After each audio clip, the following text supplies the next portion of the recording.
Diretamente do Brasil, Brasília, Distrito Federal. Quem vos fala, mestre Dinho, trazendo sempre informações na palma da sua mão, com notícias de utilidade pública, nacional e internacional. O mestre Dinho, eu quero aqui, antes de iniciar esta live, eu quero falar sobre o Pix do juiz Oscar Aníbal Chapan. Pix, Oscar Aníbal Chapan, @gmail.com. Repito, Oscar Aníbal Chapan, @gmail.com. Está na descrição desse vídeo. Meus amigos e amigas patriotas, quem vos fala, mestre Dinho, diretamente do Brasil, Brasília, Distrito Federal. Repito, quem vos fala, mestre Dinho, trazendo sempre informações na palma da sua mão, com notícia de utilidade pública, nacional e internacional. Hoje, dia 16 de dezembro do ano de 2025. Então, meus amigos e minhas amigas, o mestre Dinho, eu tenho um conteúdo urgente para passar para vocês, ok? Vamos lá. Aqui está o conteúdo que o mestre Dinho vai passar para vocês. É sobre Moraes. Moraes, destruído por Trump, furou o acordo, de retirar, certo? Aquele assunto sobre a magnésio. Como se diz aqui, como se diz no Nordeste, rasgou a boca no arame. Você não vai acreditar no que está acontecendo agora.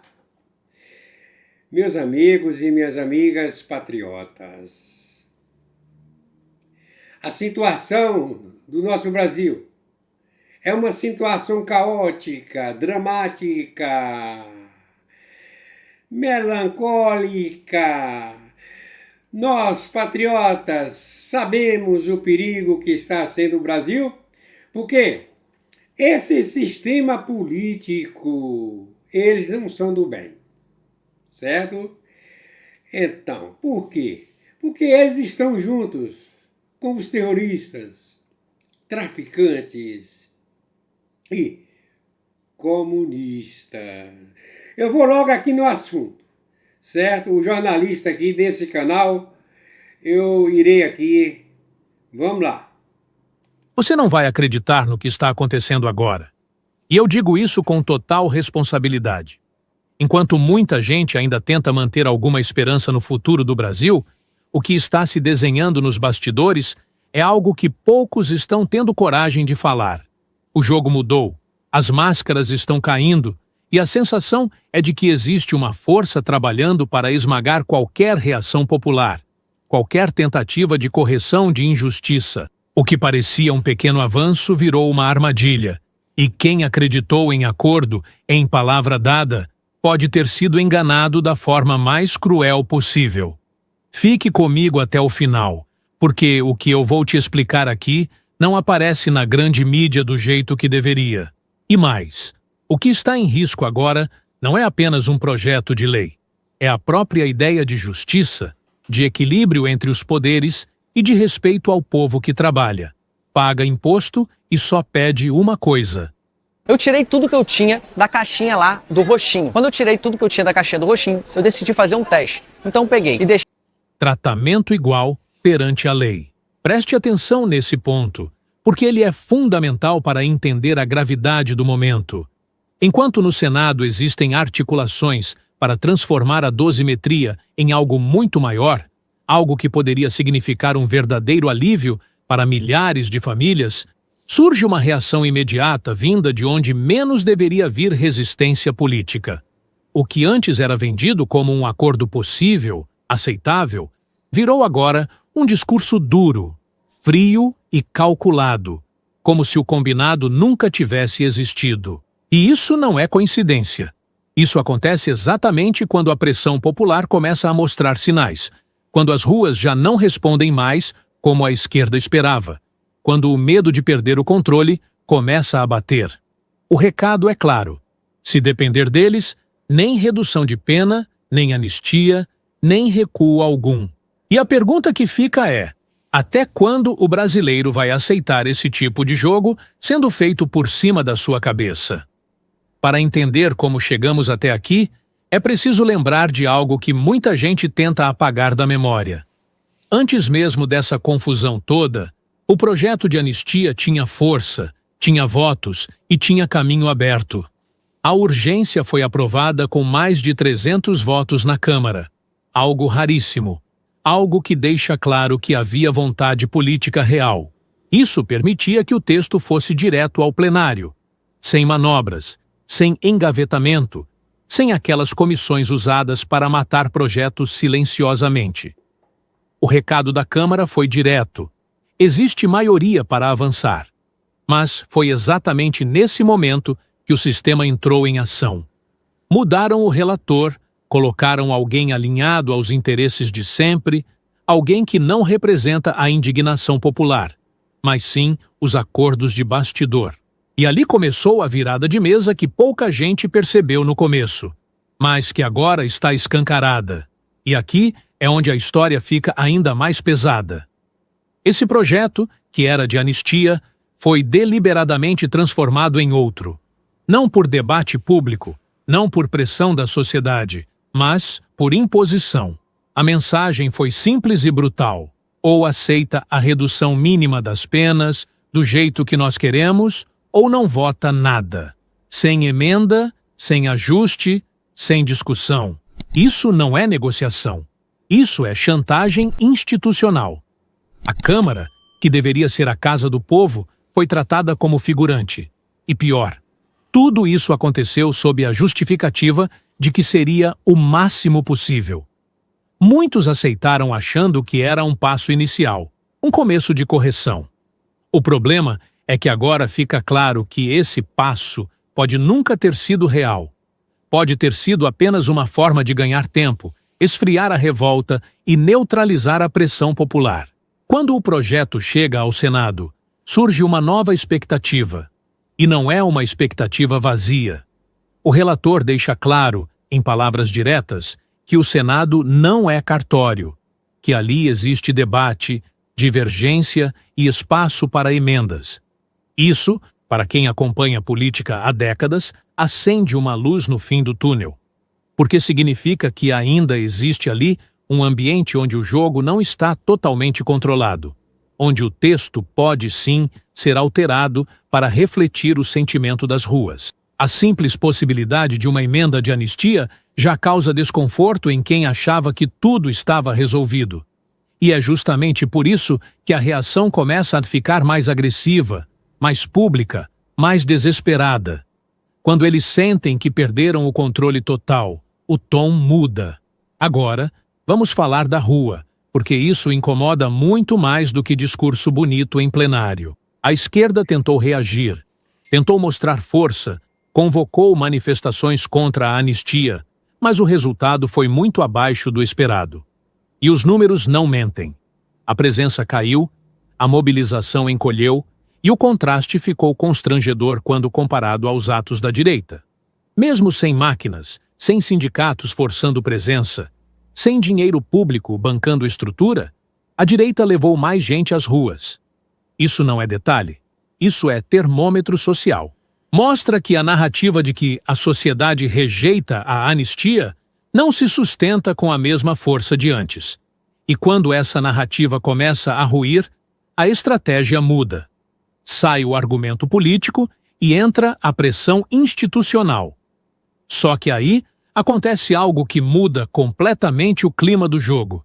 Aquilo que foi apresentado como um grande acordo começa a ser relativizado, reinterpretado, distorcido.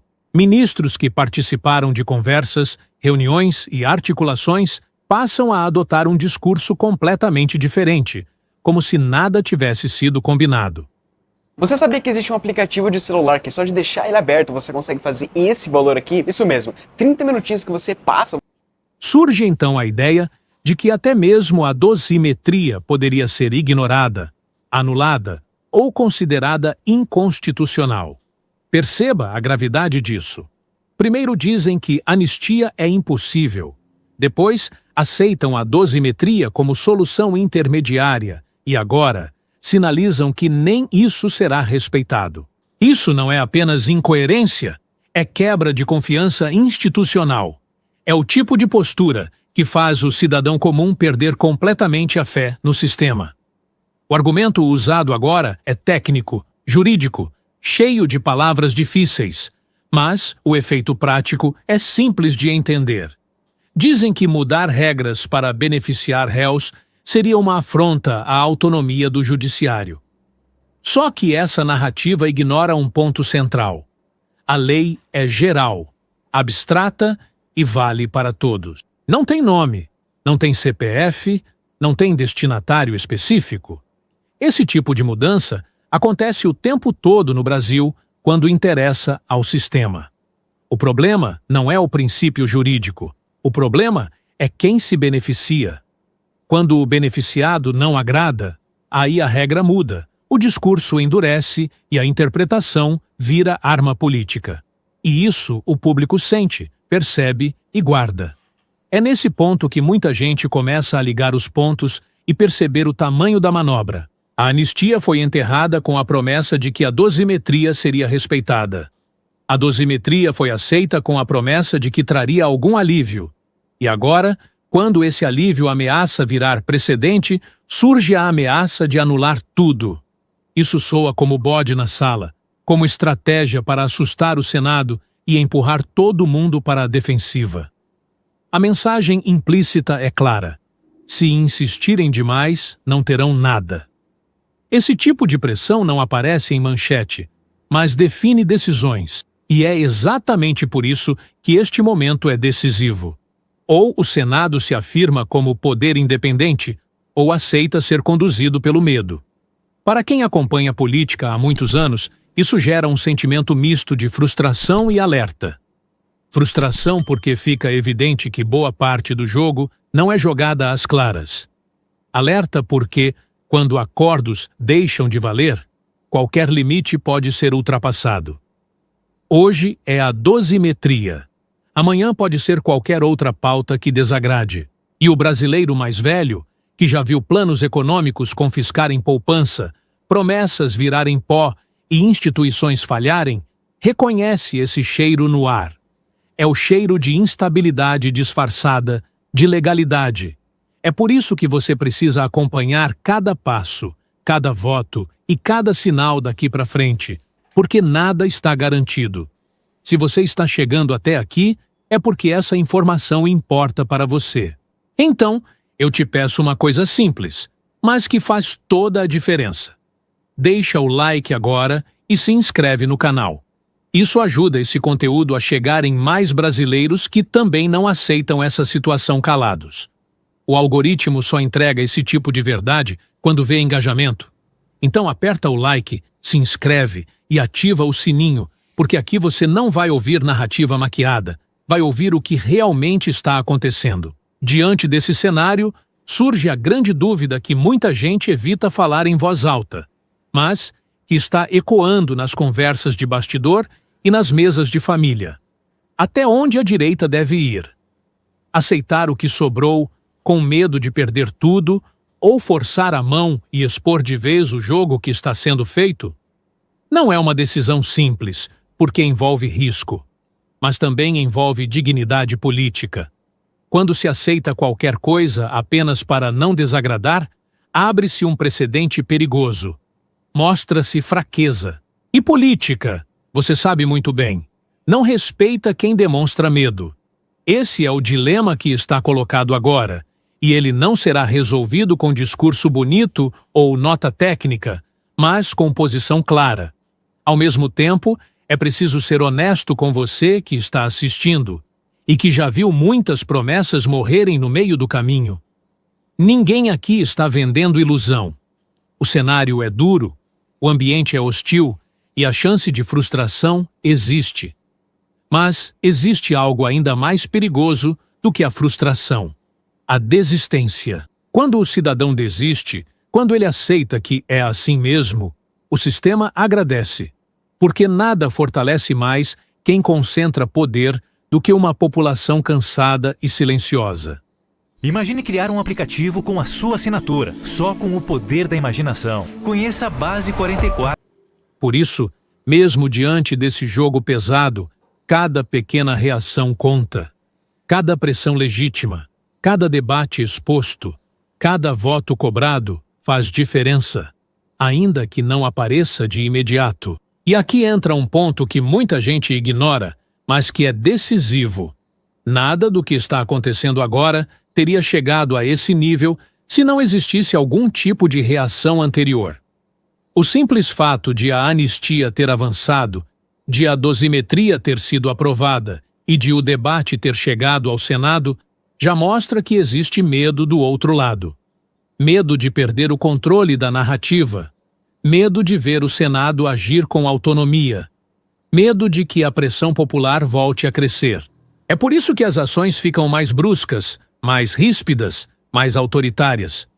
Quando alguém está confortável, não precisa ameaçar. Quando ameaça, é porque sente que pode perder algo. E isso, para quem sabe ler o jogo político, é um sinal importante. O brasileiro que já passou dos 60, 65 anos sabe bem como essas histórias costumam terminar quando ninguém reage. Já viu promessas de redemocratização que não se cumpriram. Já viu poderes se sobreporem aos outros. Já viu decisões sendo tomadas sem ouvir o povo. Mas também já viu momentos em que a pressão popular mudou rumos que pareciam inevitáveis. É por isso que esse debate não é pequeno, não é técnico e não é distante da sua vida. Ele fala sobre até onde o Estado pode ir, sobre quem decide as regras do jogo e sobre se ainda existe espaço para a correção de excessos. Ignorar isso agora é deixar que decidam tudo sozinhos, sem resistência alguma. E aproveita agora para comentar aqui embaixo de onde você está acompanhando esse conteúdo. Diz aí sua cidade e seu estado. É muito importante para a gente ver até onde essa mensagem está chegando e mostrar que não é um grupo pequeno, é o Brasil inteiro atento. Eu leio os comentários e faço questão de acompanhar de onde vem essa audiência que ainda não desistiu do país. Chegamos então ao ponto mais sensível de tudo isso. O que está em jogo não é apenas uma decisão jurídica ou um detalhe técnico de lei. O que está em jogo é a mensagem que será passada para o país inteiro. Se até mesmo um acordo costurado, aceito e apresentado como solução mínima pode ser rasgado depois, que segurança resta? Que previsibilidade sobra para o cidadão comum? Hoje é esse tema porque ele incomoda, porque ele mexe com símbolos e narrativas. Amanhã pode ser qualquer outro assunto que toque em interesses protegidos. E é exatamente por isso que tanta gente tenta tratar tudo isso como algo distante, complicado, chato. Porque quanto menos gente entender, mais fácil fica decidir tudo a portas fechadas. Informação, aqui, vira arma de defesa. E é por isso que eu termino deixando um recado direto, sem rodeio. Frustração faz parte do momento. Ninguém está negando isso. Mas desistir não pode ser opção. A história mostra que direitos não são mantidos pelo silêncio, nem pelo medo, nem pela acomodação. Eles só existem enquanto há quem esteja disposto a questionar, cobrar e expor. O Brasil já enfrentou fases difíceis antes e saiu delas porque pessoas comuns decidiram não abaixar a cabeça. Independentemente do que aconteça com a dosimetria, com a anistia ou com qualquer outro projeto, a pior decisão possível seria se afastar e fingir que nada disso importa. Importa sim, importa hoje, importa para seus filhos e importa para o país que a gente ainda quer deixar para o futuro. Meus amigos e amigas patriotas, eu vou colocar aqui, certo? O conteúdo vocês acabaram de assistir. Esse conteúdo, ele já está resumido. Não tem como o mestre Dinho resumir, porque já está resumido. Entretanto, eu quero falar com todos vocês, patriotas. Não se preocupe. Esses canalhas, todos eles irão pagar por tudo. E eu quero falar aqui que estão querendo assassinar Bolsonaro. Desde o início da campanha de Bolsonaro, ele recebeu uma facada. Mentiram dizendo que Bolsonaro queria dar um golpe. São canalhas. Vocês são canalhas. Trump vai acabar com vocês, seus canalhas. Dá vontade de falar aqui uma palavra que o juiz Oscar Aníbal Chapano fala. O que o juiz Oscar Aníbal Chapano fala de vocês é porque vocês merecem, né? Merecem o quê? Cadeia, prisão, ok?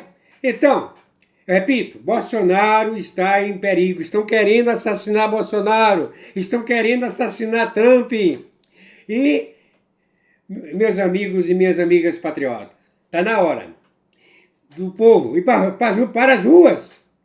Quem manda nesse país somos nós. Cadê?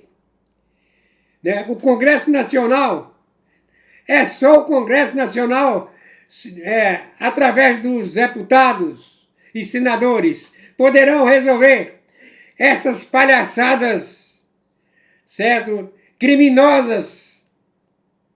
São palhaçadas criminosas de canalhas que estão juntos com os terroristas, traficantes e comunistas. Trump, ou você resolve isso, Trump?